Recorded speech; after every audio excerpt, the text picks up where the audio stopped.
Thank you very much. A very warm welcome to all the esteemed audience attendees of the Asia Pacific Regional Internet Governance Forum who have joined us today physically from Singapore and virtually from different parts of the world to this session, Koo Empowering Users and Building Cyber Resilience. Thank you very much, Christine and the APrIGF Secretariat for this opportunity. I am Niyati Verma, Director Public Policy and Outreach at Koo, and I am joined with my fellow panelists, Phaneesh Gururaj, Koo's Chief Technology Officer, Rajneesh Jaswal, Koo's General Counsel, Head Legal and Policy and Chief Compliance Officer, and Prerana Reddy, who leads Koo's trust and safety efforts alongside serving as a nodal officer. Internet, as we all know, has inevitably become an indispensable part of our lives, and social media has become an important medium for expressing our thoughts and opinions. While global social media platforms have largely connected English speaking audience world over, it is very interesting to note that a vast majority of the world population speaks more than one language. I'm sure the audience here in the room and all of us virtually also speak, multiple languages. India, in fact, has more than 22 official languages. In its fundamental role, language is a means of communication. However, language brings with itself an intangible cultural heritage and values. And in an absence of a multilingual social media, the ability to express one's thoughts and opinions remains centered around a very few. To foster this inclusion and break the language barrier, Koo, India's own multilingual microblogging platform, was launched in March 2020 with an objective to democratize voices of India. We are the only thoughts and opinion platform from India, giving Indians an ability to express themselves in their own language and connect with one another with similar thoughts. We are a strongly growing community of 45 million plus users. The platform is actively leveraged by 7,000 plus people of eminence across politics, sports, media, entertainment, spirituality, and art and culture. As a director of public policy in my role at Koo, I strengthen inclusion on the platform to bring the next billion internet users from semi urban and rural areas, remove the bias against non English speaking audiences, and create a safe and secure place where people can express themselves freely in their native language. I do this in collaboration with our user communities and various stakeholders from all walks of life.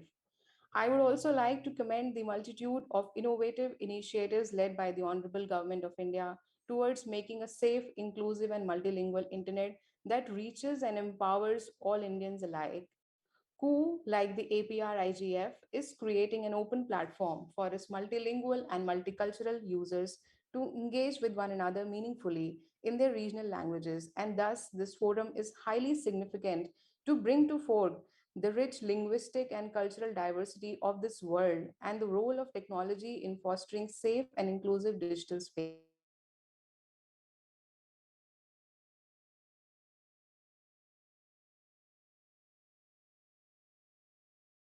Koo stands for along with being a social media platform. I now invite my fellow panelist Prerana Reddy to take the audience to Koo's social media charter, a set of principles and guidelines that empower users with freedom of expression while protecting their privacy and dignity, while also laying down policies for the platform to act as an intermediary in its truest sense. Over to you, Prerana.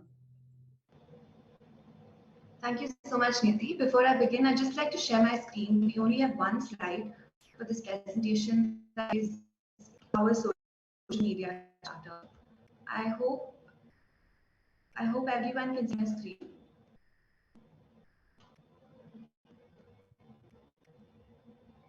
Yes, Prerana. We do. Great. Thank you, Nidhi. Namaste. It's a pleasure being here. I'll be taking the next 4 to 5 minutes to explain what Nidhi referred to as Koo's Charter for Model Social Media Intermediary. At Koo, we're in a unique position wherein we're providing a platform for our users, many of whom are first-time internet users, to voice their thoughts and opinions on a public platform and in their regional languages. Now, recognizing the challenges and responsibilities that come with being a social media intermediary, we sat down and thought about what those fundamental principles are that we will always come back to as we build policies for our platform. We've tried to do something unique here, and we've created and adopted what we call a charter for model social media intermediaries. The idea behind this charter is to have 5 fundamental principles on which Koo believes an ideal social media platform should be built. Our charter is published on our website and is available for all our users to see and, of course, hold us accountable. And to the best of our knowledge, I don't think any other social media platform in the world, at least the major ones, have done anything like this. Our charter has 5 articles, which are basically the 5 fundamental principles that we have identified. The first article talks about communities and content. Now, as a significant social media entity, whose aim is to enable the creation of smaller communities based on regional languages and local themes, to enable creators and users to engage in meaningful and enriching conversations which matter in everyday life. In other words, who aims to help its users create their own mini worlds. A little example to elaborate a little bit on this is, say there is a Hindi speaking homemaker in a rural part of India with a passion for cooking, and she would like to share and shape these recipes and have conversations with other similarly situated women, whose model is to enable such women to meet, connect, and create a small community amongst themselves to regularly share recipes and have conversations. And similarly, we also aim to help other users create their own little communities, given their own languages, given their own interests, and that's sort of what we hope to do with our communities and content. The second article talks about recognizing eminence in communities. Now, as we're all aware, even in real life, communities thrive by emulating the behavior of people that they consider renowned. This could be celebrities, actors, sports persons, or politicians. Now, recognizing the value of these leading personalities in a society, who grants an eminence status to such people on our platform. And this recognition or eminence is granted based on the impact or stature or achievements or abilities or professional status of users, and it's awarded based on a transparent predefined criteria which is also available on the website. The idea here is that users are able to find such personalities and follow them and just understand what these personalities are doing. Now, what we are trying to do differently here from what most other social medias are probably doing is that while defining our qualifying criteria, we keep in mind regional ethos. What this means is that we don't just recognize personalities of global or national significance, we even recognize, say, the elected head of a village. The idea is that for the people of that village, this leader is eminent and what he or she says is important. In we grant a yellow tick against the profiles of such users to distinguish them from other users. The third article, or the third principle we will follow, is authenticity and identity. Now, we're all aware that on the internet, anonymity creates unwanted challenges like cyberbullying, misinformation, or disinformation. Who is an open platform, and we will always aim to empower our users to build authentic digital identities and create a responsible user base. The fourth fundamental principle, and what I would possibly think is the most fundamental principle, is neutrality. As a social media company, as a social media intermediary, we act only as an intermediary. We will never publish or editorialize user content. Users will always be enabled to freely express themselves in their own languages and within the framework of Apple law. And that brings me to our final fundamental principle, which is policy enforcement. Now, content on social media platforms is largely a reflection of society itself. And sometimes these views and content can be polarizing. Now, as a neutral social media intermediary who will never impose its own restrictions on user generated content, any content will be in accordance with applicable law. Along with this, any content moderation will be in accordance with applicable law. Now, along with this, what we also do is that we will always ensure that there are adequate reporting mechanisms for our users to report and for us to deal with content that may not be in compliance with applicable law. Additionally, any user whose content has been taken down or removed for violating any of whose policies will always be given the opportunity to appeal such action. In my role in the organization, I look at implementing this charter in our internal policies and act as a custodian of this charter, so we're able to balance interests. That's all from me. But my next two panelists will go a little bit into how we've adopted this charter. But from this charter, it gives us the basic principles. But what are we doing in order to sort of meet the goals that we set with this charter? That's all from me, but thank you, and on to you, Niyati. Thank you very much, Prerana. That was very enriching and a great insight into our platform.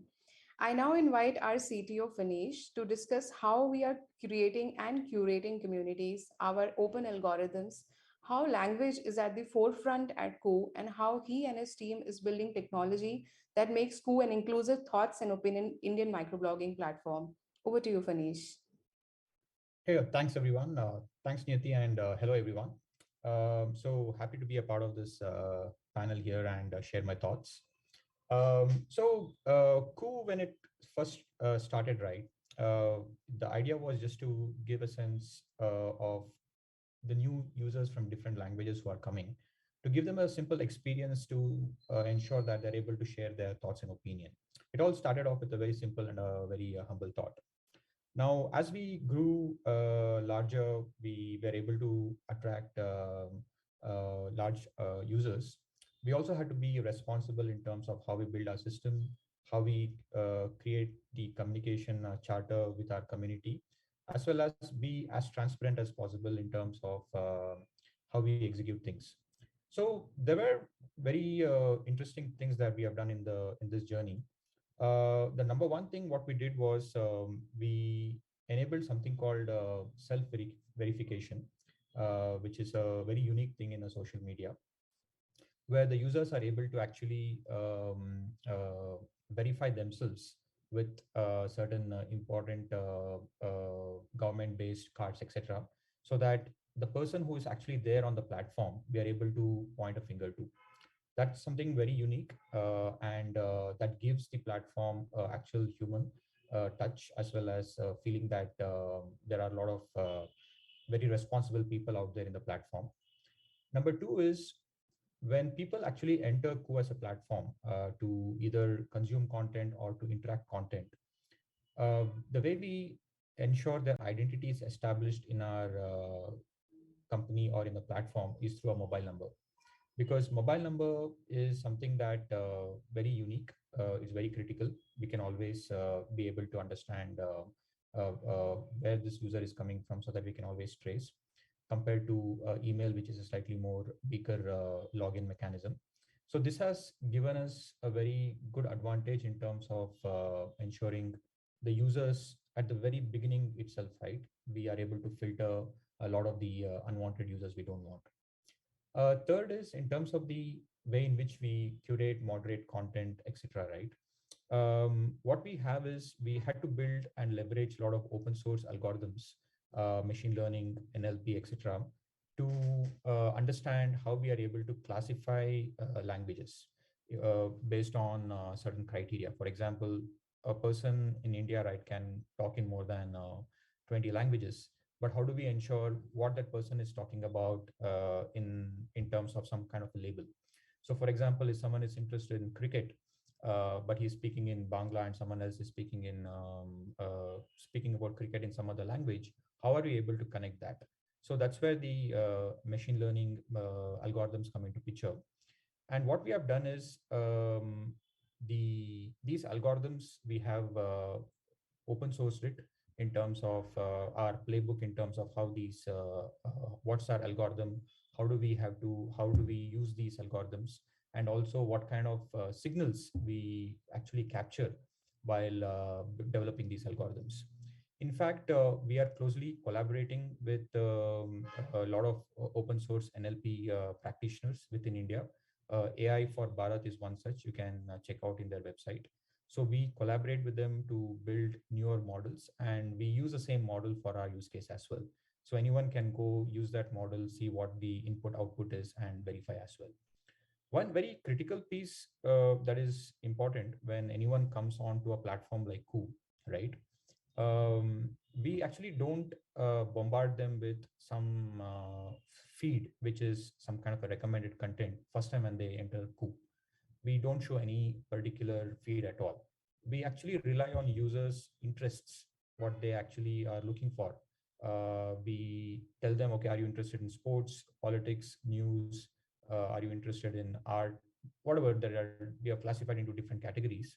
And once they actually select those topics or categories, Then we actually go one more step deeper to tell that from these categories, these are the people whom you can follow, right? And only once they start following both interests as well as people is when they actually see the content, right? So we have taken a very conscious decision here not to show content which the user does not like. We in fact go out of our way to ensure that we always curate the best content possible for the user based on his or her interests. That's very different compared to a lot of the social media platform.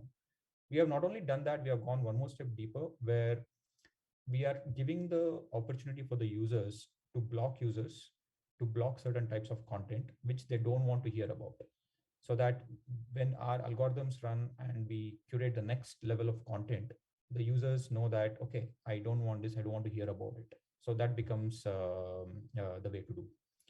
And the last thing I want to touch upon is in any social media platforms, right? There is a lot of information about what is trending, right? Because trending is something that we keep hearing from the real news that is happening in and around us. So what part we have to curate, what part we have to show to the users is purely dependent on algorithms again, which is again open. So these are some measures we have taken consciously to ensure it's a very safe and very open environment. And we will keep improving because that's how we have to build our system and build the trust among our community. And that journey has been very great so far. Yeah. Thank you very much, Phaneesh. I now invite Mr. Rajneesh Jaswal, who's General Counsel, Head Legal and Policy, and Chief Compliance Officer, to talk about our compliance and policy enforcement efforts that creates authentic digital identities and makes the platform safe and secure. Over to you, Rajneesh. Super. Thank you, Niyati, and hello, everyone. It's a pleasure to be speaking to folks in Asia and across the globe and showcasing our platform. Phaneesh, Prerana, and Niyati have already spoken about a few aspects of the platform and how Koo is emerging as a multilingual regional language platform that is changing how social media works. We believe that a social media platform which is local, rooted in local laws, local customs, and local requirements is far more resilient than a platform which is global in nature, works on generalities. And platforms like ours are the future. We are the future when it comes to people, to user engagement, to helping folks connect with each other in their thoughts and opinions. Who positions itself as a thoughts and opinions platform, and we are not an entertainment platform. And a lot of our platform moderation policies reflect our thoughts and opinion stance. Localization is visible in almost all aspects of our platform. And of course, it is underpinned in the 5 principles that Prerana earlier spoke about. Some of the things that we do from a content moderation perspective really are understanding local languages, understanding the local customs, and understanding how local languages are used. Something which may or may not be something which may be palatable to Western audiences English may not be palatable to a local audience in, let's say, a Bangla or a Hindi or an English or a Kannada.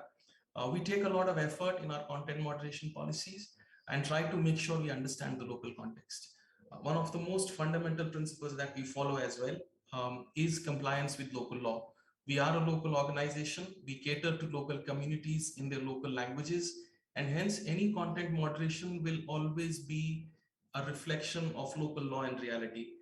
We will not adhere to principles which do not belong to the communities that we operate in, and hence when we look at content moderation, being completely neutral, complying with the law of the land are some of the specifics that you see, and we speak about that fairly openly on our platform. And I would invite all of you in the audience to go check out our website, look at our content moderation policies.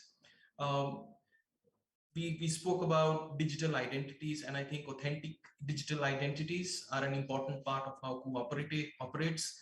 OTP for the world, as Phaneesh mentioned, clearly delineates bot accounts from other accounts. We've gone ahead and provided a very unique system of voluntary verification. It's a voluntary process where a user can verify themselves as a person who's on the internet, who's saying something that they want to say and wants to connect with like-minded people. Of course, users have the choice of being anonymous, but the focus is building a platform which is resilient because it is based on folks who are identified or identifiable, and certainly not anything else. Lastly, the only thing I wanted to mention was one of the fundamental principles we want to follow, which plugs into our theme of neutrality, is that we want to operate as an intermediary. Prerana earlier mentioned, we will never label anyone. We will never tell anybody, you should do this or you should not do this. Our fundamental guiding principle is, this is a certain act or an action, is it legal or illegal in terms of local law? We will never tell anyone, you should do XYZ or not do XYZ. And I think that's the fundamental underpinning of our platform, across all the tech, across all the product, across all the compliance and moderation policies. That's all I had to say. I believe we are running short of time. We are happy to take questions. Thank you.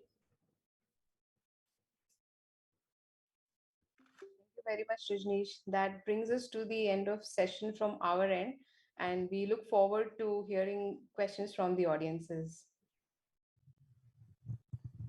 Hi, can you hear me? Yes, we can. Hi, I'm Gaia. First, I wanted to congratulate you for making it to the APrIGF, and I think it's extremely critical that the private sector participates in the processes. And I hope this is a start and that we'll see more of you in the coming years. I sort of had a specific question, and perhaps to the General Counsel, but also to the rest of you.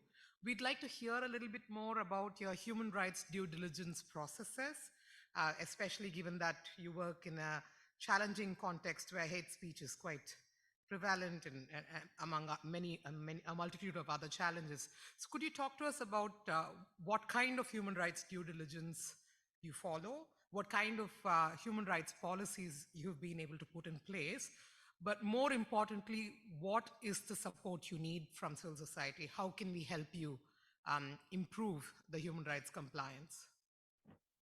Super, and I'll take that question. Very interesting question, though I would say human rights is a very broad term. A small company like us dare not be the protector of human rights, but we try to do things in our own way. As we said earlier, one of our fundamental principles is complying with local law.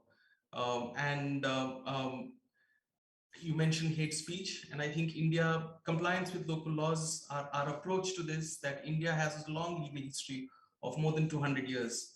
The term hate speech, religiously offensive content, are defined very specifically by Indian courts over the last several years. They are fairly codified under Indian law, and that's the approach that we've taken. Is there a legal definition to it? And I think it relates to our concept of being neutral. Law is neutral, right? I mean, and lawyers are neutral, hopefully so. But judges certainly are neutral. And India's long legal history over the past 200 or more years, which is recorded for sure, clearly lays down what is acceptable in terms of speech in Indian law. And the same applies to other principles as well, whether it be a protection of children, whether it be protection of women, and so on and so forth. So I would invite you to look at our website. We've clearly mentioned our principles. Our underpinnings are Indian law. We refer to the very specific section under the Indian Penal Code or the Code of Civil Procedure or several other social legislations which talk about these topics. And that is what guides our content moderation principles. The help that we need, certainly, I think localization is the key. We would want, wherever we work, in whichever country we work, we would want to dive deeper. And I would urge civil society to look at social media in the local social context as well, making sure that when a social media intermediary acts, it acts in compliance with law, and it acts in terms of the legal definitions which are available in that particular country. And that's the most important part for a social media to do, because that's when you will act as an intermediary and not as a publisher or not as somebody who's labeling content in a certain way because of your bias. The bias, if any, must come from the society itself. I hope that answers the question.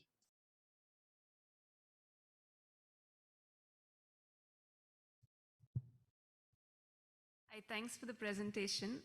My question was about one of the algorithmic kind of behavior that you explained. So if you say that your platform curates content that users like, that users prefer and users like, doesn't that aggravate the filter bubble, which is one of the kind of most insidious kinds of platform design principles that has aggravated the problem of hate speech?